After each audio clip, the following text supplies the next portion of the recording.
সকালে যেদিনকে অর্ডার থাকে সেদিনকে ব্রেকফাস্টটা চেষ্টাই করি যতটা ইজি পারা যায়। তো রাত্রিবেলা আগের দিন আমি ছোলা আর বাদাম ভিজিয়ে রেখেছিলাম।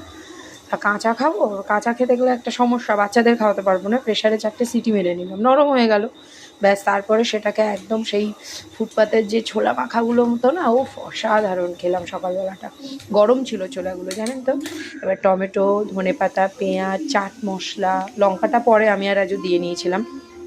তো সব কিছু মিলে, আর লেবু সেই সবে অবশ্যই। চাট মশলা কিন্তু মাস্ট, নাহলে কিন্তু টেস্টটা আসবে না রাস্তার ধারের মতো। আর যদি একটু জিরে, মানে যদিও চাট মশলার মধ্যে ভাজা মশলাগুলোই থাকে, তবুও যদি এক্সট্রা করে পারেন তো জিরে একটু। আমার অত সময় ছিল না সকালে, তো এইটা দিয়ে চটপট করে জলখাবার বানিয়ে নিলাম। এবং পেটটা অনেকক্ষণ ভরাও থাকবে, বাচ্চাদের জন্য হেলদি।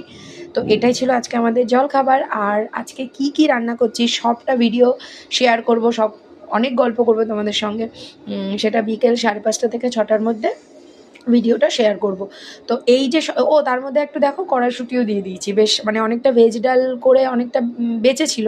তো সেটাতে ভাবলাম এক মুঠ মতো কী করবো, রেখে দিলে নষ্ট হবে, চলো ওর মধ্যে দিয়ে দিলাম, ব্যাস।